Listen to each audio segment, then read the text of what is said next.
Welcome to another episode of Soccerheads New England. I'm Dave Rattigan here with Jim Ruberti, and we're your hosts today. Jim, this is quite a change, Jim, because you're here. Yeah, it's unbelievable. You know, I always look forward to coming up to Beverly from Cape Cod. Yep. It's always that drive through Boston. Just heartwarming to come over the bridge and drive through Boston and say hello to the 2 million people heading to work in the morning. It's always great. I got a question, because I know you've been on vacation, but the question that I've got is, how does a guy like you tell that he's on vacation? Because you don't work, and then you take a vacation. You know what I tell people, and our guests will understand this too, is Dave, you chose your career, and I chose mine. And if you're very upset about this, maybe you need to make a change. Yeah, we're going to bring in our guest in just a second, Matt Langone from New England Soccer Journal. But let me ask you this question. Did you have any soccer experiences in the past 2 weeks? Yeah, I did actually. When I got back, I was able to watch, obviously, Manchester City do what they needed to do and win the championship over there. But I also saw probably one of the best goals of the year. The Buska goal. The Buska goal. That was top play on SportsCenter. That was unbelievable. Yeah. And, we need at least 3 of those again. Yeah. You know, it's been. He needs to get it together, and we need to start winning some games. You know, that's the kind of goal that when I was a player, if I wasn't playing goalie, that's the kind of goal that I would score. Usually playing fullback, usually an own goal. But anyway, check us out at soccerheadsnewengland.com. We have a Facebook page, Soccerheads New England, or email us at soccerheadsnewengland@gmail.com. If you like us, share us, because we're trying to build that audience. And Jim, I got some great news, by the way, while you were gone. You know my girlfriend from Iceland, Brenda? Yes. Her father had a miraculous recovery, and she's coming to visit. All she needs is a few $100s for the plane flight and $1,000 for her grandmother who's going to get evicted. So I gotta, but once I send that, she's coming. So I'm very excited about that. She's also a huge fan of the podcast. And she thinks, she told me something interesting. She told me she thinks I know more about soccer than you and Paul Nardizzi. Oh, wow. I can't wait to meet her. Did you get the handwritten green card to get her over here? Or What, do I need a green card for her? You need her? something to keep her anyway. Speaking of Paul Nardizzi, Paul's he's out today. This is going to be great. I'm sorry. I've been looking forward to this. To him being gone? Oh, my God. I miss looking down across from the table, looking down at him across the table. Looking down at him. Thinking of what a weasel forward he is in soccer. And, I'm looking forward to this. Yeah, he's, you know why he's not here? He's in court. He's in court today, but he's not in trouble. He's just practicing his new avocation. That's right. He's an amateur court sketch artist. So he's drawing pictures from the gallery. I'm not sure. It might be the Amber Heard Johnny Depp trial. But anyway, moving on. With Paul out, Jim will be covering one of Paul's duties today. He has researched extensively and will deliver an unbelievable story from the wide world of sports soccer news. With us also, as always, our engineer, Dale Lawrence, possibly the only former Marine that still wets his bed. Dale, good morning. Good morning, David. Good morning. Welcome to my seaside studio. Any more comments like that, you're going to be evicted. All right, brother? And that brings us to our guest, New England Soccer Journal editor, Matt Langone. Matt, welcome. Guys, thanks for having me. I'm happy to be here. It's great to have you. I know you've been at the Soccer Journal for about a year, right? Yeah, I think August will be a year. So I think we're at the 9-month mark right now. All right. And you've been a sports writer for a while. Oh, yeah. Yeah, that spans about 15 years now. So, yeah, it's been a while. Okay. And you've been in, I know you were in the Lowell. Is it still called the Lowell Sun, or is it the Sun of Lowell? You know, that's a great question. We always debated that. Technically it's called the Sun, but everybody refers to it as the Lowell Sun. So that's pretty much the street name. Everyone refers to it as the Lowell Sun. The street name. I like that. I like that. The street name. Yeah, that's right. All right. So anyway, we're going to talk about referees, parents, gender equity, player safety, and because Matt is originally from Beverly. Or formerly or originally from Beverly, Matt? Grew up there. I was born there, lived there up until all the way through college. Now I'm in Peabody now, so I'm not far. Yeah, so that's not important. Most of my family is still in. Yeah, most of my family's still in Beverly, so I'm there frequently. Yeah, Peabody's not important. Here's what we're going to talk about: is we want to discuss the possible reason that Beverly men like Matt, Dale, and myself are so much better looking, more intelligent, and kinder than men in the rest of the world. Matt, any ideas about that? Well, we like to say that, but I don't know how true it is. I think that might just live in our heads. I think Beverly feeds a certain pretentiousness, possibly, because we do think that about ourselves, but I'm not sure it's always true. I don't think that's true at all. Dale, do you think that's true? What was the question again, Dave? Because I More- know more- Beverly men aren't that more- smart. More intelligent. Oh, absolutely we are. Absolutely. All right. Dale's too busy looking at his own picture. My 8th grade picture. Yeah, Hey, Dale's- Matt, I got a question for you. And I understand in your bio that you did play soccer for Beverly High School. Yes. This is going to be very important. I want you to really think hard before you answer this question. What position did you play? It's a funny trajectory I had. I came up as a forward. I was a goal scorer my freshman year. I was primarily a goal scorer. Sophomore year, I kind of moved to the midfield. Junior year, I played in the back, actually, kind of a more of a defensive midfielder, really more of a back.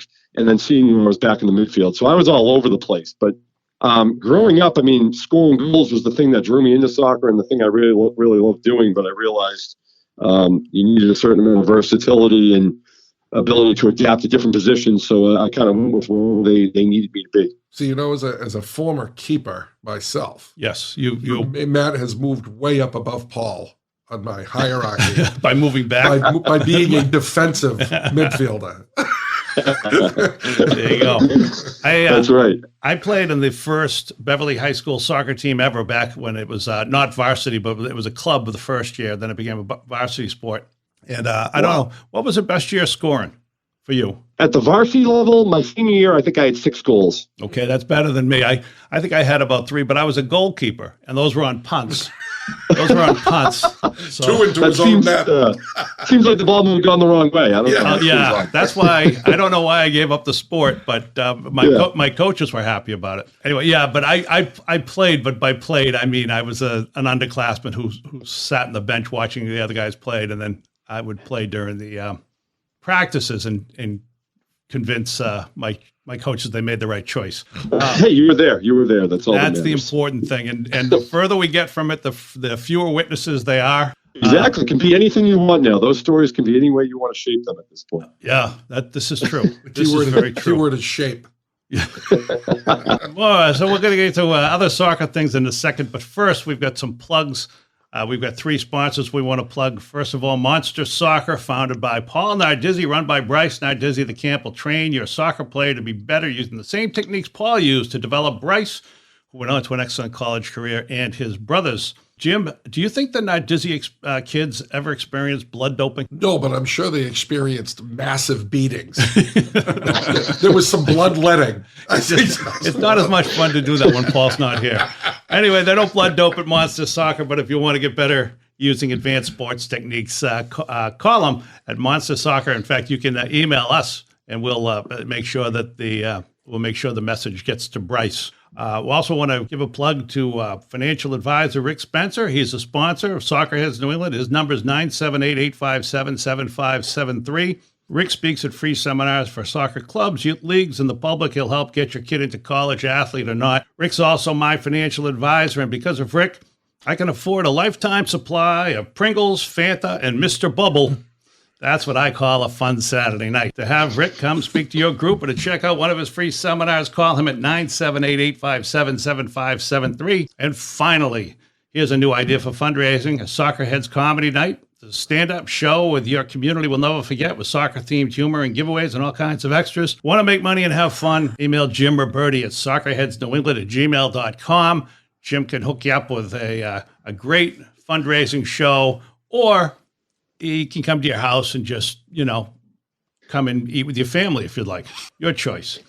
Anyway, moving on to the show. We're finally going to get going. Our guest is Matt Langone. Matt, you're not only the editor of the New England Soccer Journal, but you're also the host of the podcast The Goal, which I think is, which I know is, because I've heard it, as the podcast for the New England Soccer Journal. At Soccerheads New England, Matt, we're very tuned in to our audience and who that audience is. Her name is Ella, and she lives in Maynard, Massachusetts. She's our only listener. So here's my question for you: is who reads the New England Soccer Journal? Yeah, that's a great question. We like to think everybody, but I'm not sure that's the accurate answer. But I think aspiring soccer players who are growing up and playing and going through the ranks and have aspirations to play in college or play professionally and their families.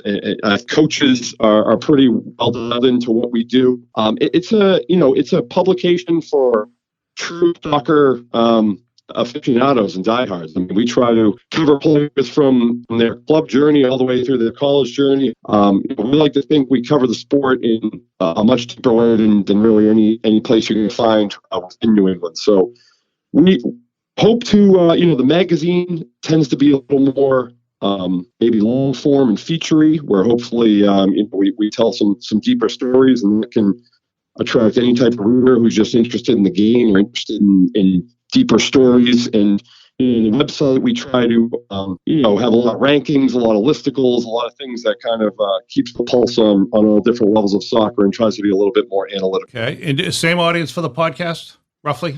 I'd say so. It's growing. I mean, we just launched the new podcast. I think we recorded our first episode.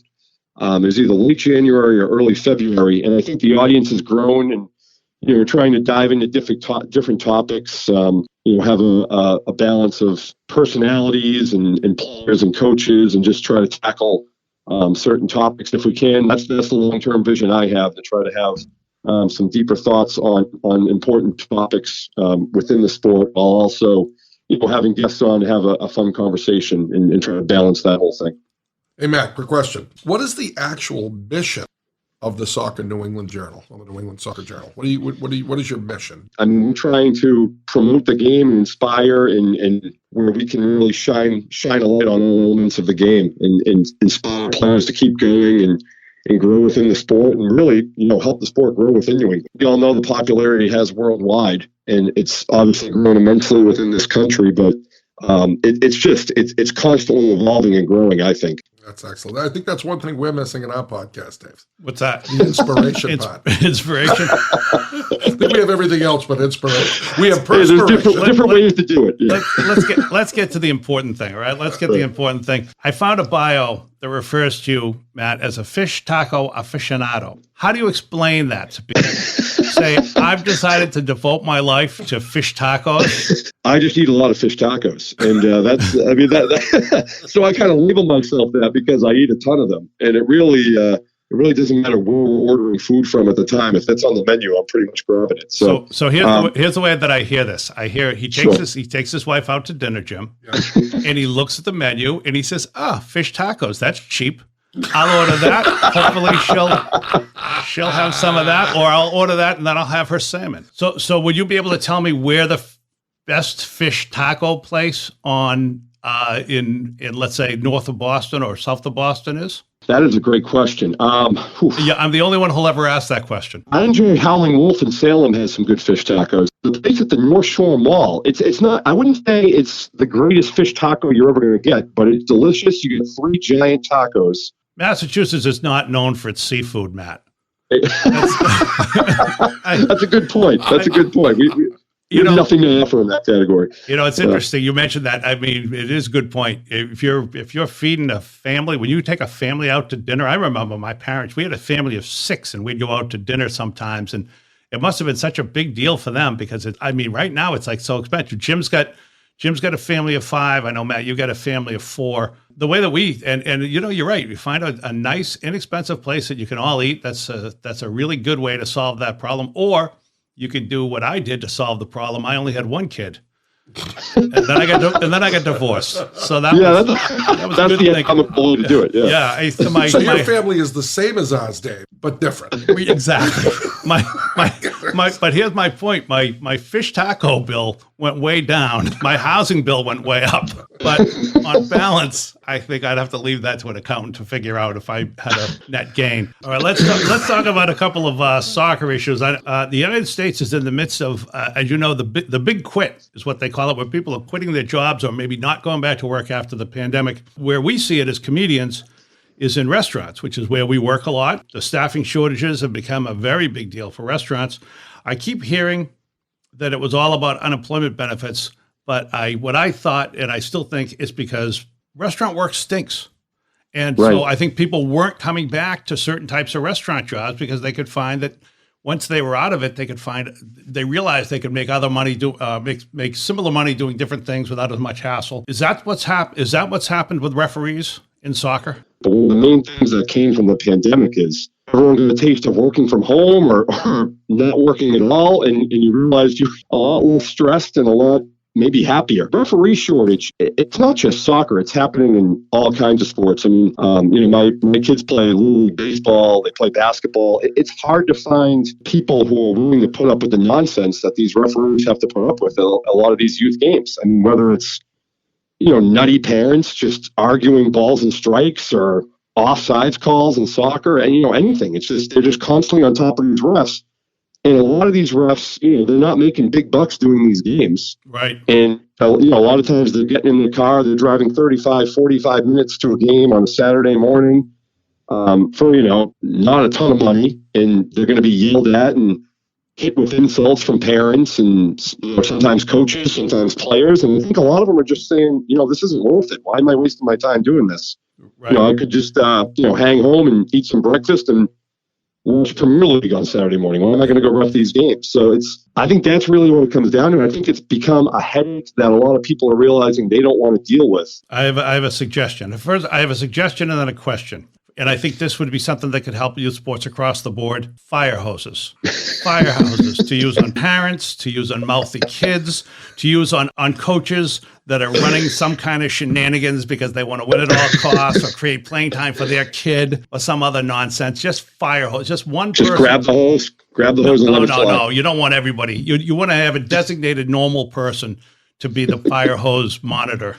And that person, I think people will be coming out of the woodwork to do that job. Yeah, that's a job I think a lot of people would want to do. I think you'd have to do intense psychological screening of that position as well. But and this gets to my question: do adults ruin everything? Is there anything that adults get involved in that they don't ruin that involve kids? No, they ruin everything, and I think that's the main culprit here. I mean, I think to an extent, some of the athletes, some of the kids are moving off sometimes. I think that's part of it, but they're learning that behavior from people around them. So, if their coach is constantly screaming at the refs, if their mom or dad is constantly screaming at the refs, I mean, they're going to think that's fine as well. So, yeah, I mean, the parents, I don't know what it is. Maybe it's that you're putting so much money into it and you're the one carting the kids around to all these events and you're almost as dedicated to it as they are. So you're so invested in it. They're too involved. And I think for the most part, if you had to power rank them, I mean, I would say parents are probably the biggest culprit here. The coaches are probably close, and then the players and the athletes, they're probably third in that pyramid of or our power ranking system there. But there's a lot of people that you could point fingers at, and this has been going on for a while. You see it's out of the realm. How many times have you seen on the news a brawl between hockey parents at a rink, or it's crazy. I mean, and not just single hockey out. It's happening in all different sports. I mean, there's an AAU tournament. I saw a clip of this basketball up in New Hampshire, I believe, maybe 2 or 3 months ago, where somebody had a gun in the arena. Somebody there's a video. There was a parent pulled out a gun. I think it pointed it at a ref after calling. People were it was chaos. People were running out of the gym. It was in social media. I think one of the AAU coaches who was at the event posted it on Twitter, and it's just that's absurd that's even a possibility right now in 2022. That's happening. Matt, was it a bad call though? We haven't heard the explanation. Let's get the whole story. We need more details. True, we need more details. Were the people running out of the arena yelling, "Live free or die"? Live free. Exactly. Matt, did you ever serve on a soccer board at all, for a youth or a local town board? I have not. I coach at the youth level in town, but okay. I've never served on the board. Because my post-college soccer career, the 2 most wonderful days of my life, when I joined the Barnstable Youth Soccer Association board. That was number one. Yep. The second was when I resigned from the Barnstable Youth Soccer board. And I'm going to give you 2 quick examples. First one was 2 of my friends who were big athletes in town were coaching their kids' U8 team. And they were facing each other head to head for the undefeated U8 useless championship. That sounds like an excellent time to bring your gun. I had been major bragging rights on the line. I was one of those board members who actually the night before lined all 15 fields by myself because there were no volunteers. And I'm getting into my car, and this mother comes running up to me screaming, "You have no idea what's going on out there. There is a 13-year-old female referee kneeling at midfield crying from these two coaches who are yelling at her." And I said, well, I know who they are. The poor girl never refereed again, and I had to suspend those two. And I think a lot of times, this is a perfect example of the coaches sometimes, or most of the time, are coaching their own children and are living vicariously. And you said that word earlier. And, Right. and the win, gotta win. Right. And then there was another one where the lady said we shouldn't be keeping score anymore at a board. And I said, okay, we're going to remove the nets. We're not going to have nets for the soccer games anymore. Because Right. Well, that's the balance here, because we try to walk both lines, and it's like we do have to keep score. I mean, at the end of the day, yeah, sports is competition. I mean, the way I always say it to my kids is you don't have to play sports. I mean, it's a choice. But if you do play sports at its core is competing, and it's good for you. It's good to experience losing. It's good to experience winning. It's good to experience different personalities in the team. You have to experience all that stuff. Yep. But the people who say don't keep score, it's just fun. Let them let them run around and have fun. That yes, have fun for sure. And you know what's funny is the kids don't remember the score 20 minutes after the game is over. Exactly. They're focusing on playing with their friends. It's the parents that remember the score. And little Johnny cost you the game, and you did great. It's maddening sometimes. Right. The parents can't let it go. That's why I think with this shortage happening of referees, I think you definitely have to look to the parents first and foremost. Matt, if you can't tell by now, Jim actually quit playing soccer years ago after his college career because he suffered a head injury. So if you hadn't figured out by now, Jim is it's a true story, Matt. Jim suffered a head injury, so he's really interested in questions about safety. And Jim, go ahead. I suffered a pretty bad head injury, and I suffer from post-concussion syndrome. And I'm really sensitive when it comes to head injuries in any sport with CT and everything that's going on. Are you seeing, how it always starts with the youth? And I know Connecticut did some things about kids actually wearing these leather helmets and then starting to limit actually headers from the game. No playing above your shoulders.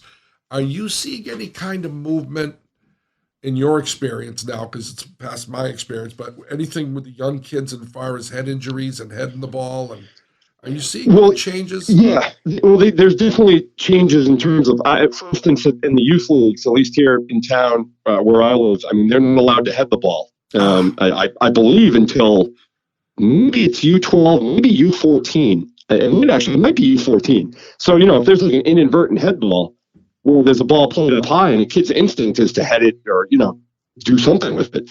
That legally, you can't use your hands. You got to try to carry that ball somehow. But they'll stop playing, and they'll give a free kick to the other team if someone on the team heads it. And it's interesting to me because, I grew up in an era where we would do drills in high school where there'd be two lines on each side. Diving headers. Would all do diving headers, absolutely. This drill, we would do that, but we would do a drill where basically you go, the goalie would punt it out to half field. The two people, one on each line, would come in, and whoever won the header won that round. It didn't even matter where you headed it to, what direction. It was winning the 50-50 ball. It was just winning. Yeah, it was just winning the ball. It was getting up above your competitor and getting your head on it over there. So sometimes you take it off the middle of the head, or where you don't want it, and you'd be like, oh man, that stung a bit. A 50-yard punt that just hit me in the middle of the head. They don't have the best MCAS scores in right. And by the way, they have changed the ball. I don't remember when I was a kid, the soccer balls were not forgiving as they are now. Oh God, so they have done absolutely. Yeah, I mean that's one thing, but it's just interesting because heading is such a major component of soccer. I mean, it's just if you're taking heading away, you're essentially taking corner kick goals away. You're taking set piece goals away. I mean, you need heading, and you need to teach kids the right way to do it. But I also understand we have to protect them. Yes, I don't think there's any need for 7, 8-year-olds to be trying to smash the ball off their head. Well, that's good to hear, because I think, and then as long as they're being taught the right way as they get older, right, I think right. So in a way, I don't mind, and I don't blame them for not allowing heading at the young ages, because there really is no need for that. But at some point, it is going to be part of the game, and I don't ever believe they're ever going to take that out of the game internationally. Yeah. I mean, that's never going to happen. So they enjoy brain damage in Europe. That's been going on for years. That's a whole different story. That's a different podcast. We've been into. I went to Greece years ago, and those people, they don't even speak English. No. All right. That's such an American. All right. I'm sorry. Sorry about that one, Matt. Yeah, Matt, I'm sorry. I apologize for that. Let's move to the next question. This was a story from last week, and I think you wrote this. Yeah. It's a story with possibly historic implications. The United States Soccer Federation, United States Women's National Team Players Association, United States National Soccer Team Players Association, all agreed to terms in a collective bargaining agreement to equalize FIFA World Cup prize money awarded to both the U.S. men's national team and U.S. women's national team. This has been a big deal for about, maybe 6 months since, or maybe longer. Right. And obviously it goes back years in terms of negotiations and the lawsuit and all that. Jim and Paul Nardizzi, they're both Italian. They both have only boys. And in Jim's case, he also watches Fox News. So Jim believes that all women should be dyed blonde and they should bring him food. How do you feel about gender equity, Matt? A lot differently than that. I mean, I think this is it's about damn time that this got done. I mean, this is so obvious, it's ridiculous, and it should have been done a long time ago. I mean, we're talking about equal work here. We're talking about players going through the same type of training regimens and the same type of competitions. It's a no-brainer that the pay should be equal. It's a no-brainer that the benefit structure should be equal. It's great to see it happen. I mean, we're obviously now at the head of the game here in terms of international soccer, getting this done and giving equal pay for equal work. And the United States Women's National Team has been elite for decades. I mean, elite, better than the men's national team, better results, better team. So this was a long time coming. They deserve it, and I'm happy to see it. Well, I agree with you, but I know we've had the debate here. I know that you've argued against this in the past. What do you think, Jim? Should dames be considered equal? First of all, to dudes, I disagree that I was on the other side. It was Paul who was on the other side. It was me who was on the side, especially when it came to the national team. See, this is the key. Yeah, it's not WNBA versus the NBA. You see what I'm saying? Oh no! You and I agreed on something. Yeah, we did. I don't remember that. This is the national team. They both represent our country, like Matt said. They both have the same practice schedules. They both work equally. They both represent the United States. All right, then I'll give. It's not about revenue. I'll give the opposition side, which is it's not about revenue. Is my point. Yeah. Now, if this was a revenue argument, then they shouldn't be paid the same. All right, and this goes to the argument that the men's tournament makes more money than the women's tournament. But you're saying that when it comes to national now, it's not about revenue now. It's about you're representing your country. You're all working the same way. Who would believe that you would have entered the 20th century? WNBA players should not be making the same as an NBA player because that's based strictly on revenue. This is based on national. So that's why I agree with what happened here, and Matt's right. The one time it'd be nice to have Paul here, and he's not here. Yeah, I know. I can't misogynist. I can't believe you disagreed on something. Okay. Hey, so this is great stuff, Matt. And I don't know if you know about last summer after the Revolution opened to a full capacity after Game 7. The Revolution averaged attendance was 18,000 to 22,000 on Saturdays. The Bruins' average attendance was 17.8, and the Celtics on average was 19. Right. Why do you think these averages and the fans get so treated differently in the media? You know what it is? I think it's the perception. It's so it's the Revs draw 22,000, it's in Gillette, and the look doesn't feel right.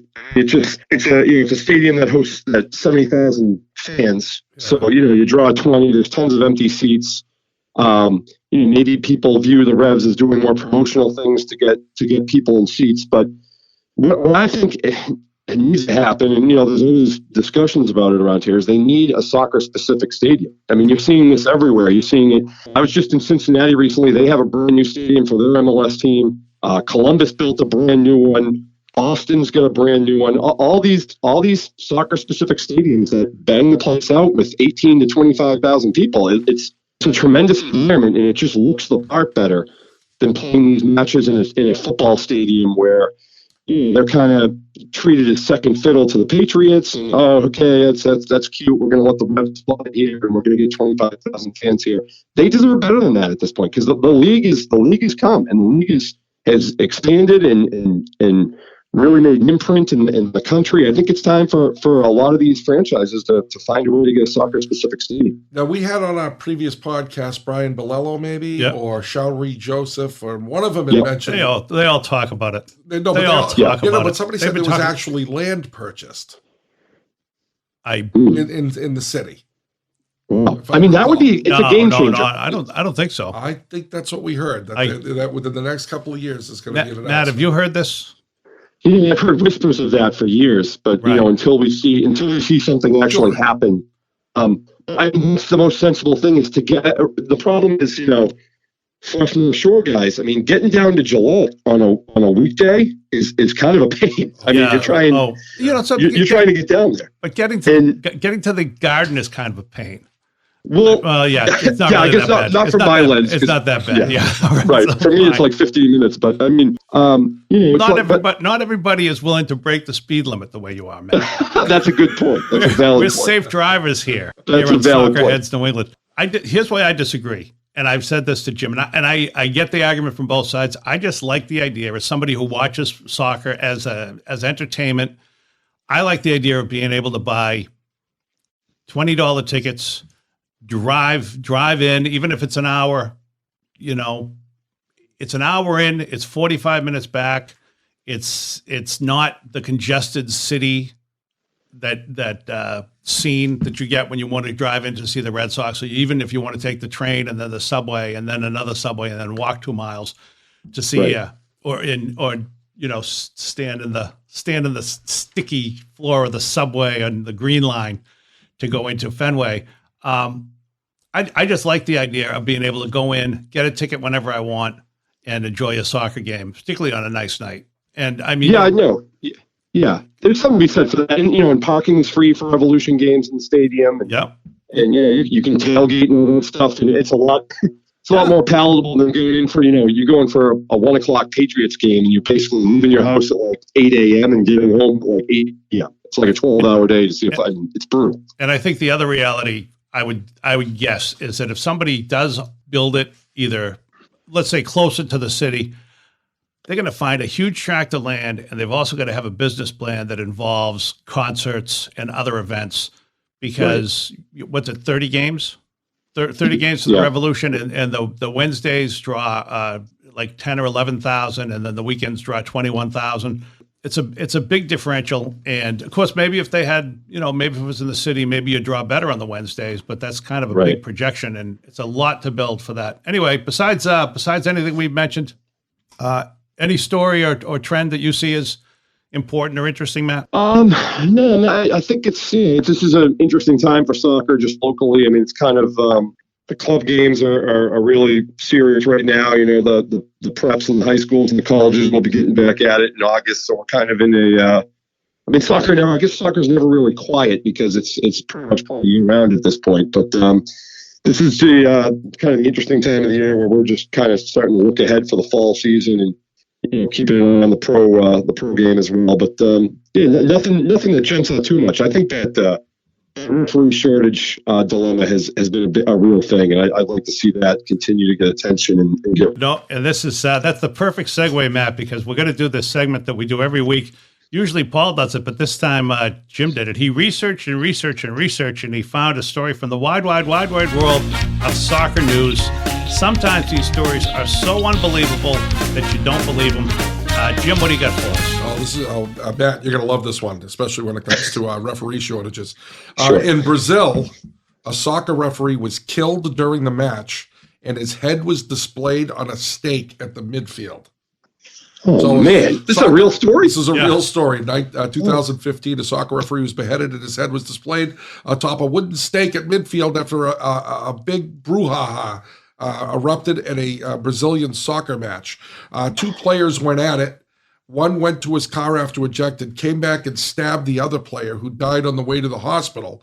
And those relatives of the player who was stabbed to death rushed the field, quartered the referee. And do we all know what quartering the referee means? Oh, man. And then they put his head on a stake at midfield for the soccer match. Oh, man. This is... Now, I certainly wouldn't put that down for any kind of application for being a referee in the town of Beverly or Beaver. I was going to say. Where did you say? It might scare some kids off. I think the shortage just got worse after hearing this. And that happened. And that happened where you would say? This was in Brazil. Right in Barnstable. This was in Barnstable, Brazil. It's in Barnstable, Brazil. And this is, I think, when you were reading that. What year was this? This was 2015. Wow. Which was, by the way, that's not, now I hear 2015. I think that's not even the that good news bad. is the authorities wrote that this crime will never justify the other crime that occurred. Yeah. That's what. Wow. Oh, man. It's okay the other player killed the other player, but decapitating the referee because of it. Yeah. That's wow. It's one thing when it's a player. The good news is everybody's in jail. They got everybody, and they're all in jail, and they'll be out. They'll be out celebrating Joe Biden's next presidential campaign. That's 2015. That's like in COVID years. That was like 40 years ago. It was a long time ago. Wow. So I knew you'd like that. It was perfect. Oh, that's segued right into that with the referee thing. So that one's a ditty, man. Oof. Yeah. So maybe that's something to keep in mind when you're putting together your next trip to Gillette. Yeah. I'm not sure that will inspire anyone, though. I don't know that you that might will. want to bring a steak with you. You know what I'm saying? Yeah. You never know. You could be the lucky guy. You'd be like, all right. Hey, we're going to wrap it up. Matt, thanks for joining us. That's it for this episode of Soccerheads New England. We'll be back next week. We'd like to thank our sponsors, Monster Soccer. Learn new techniques and get better. Financial advisor Rick Spencer. Call him at 978-857-7573. And soon you too will live like Jim Ruberti, who decorates his house not with marble statues of naked little angels, Matt, but with statues of himself. Hey, Matt, we look forward to being on your podcast, I guess, coming up. Yeah, next week. We look forward to it, and hopefully Dave will be funny. Yeah, it'll be even a blind squirrel finds a nut once in a while. That's right. Don't forget, for fundraising the Soccerheads Comedy Night for your team, league, club, or whatever, the Soccerheads will make your fundraiser more than a show. We'll make it an experience. For Jim Ruberti and Dave Rattigan, Nat Langone, and our engineer Dale Lawrence, and not Paul Nardizzi, who's out today. This has been Soccerheads New England. We'll see you next week.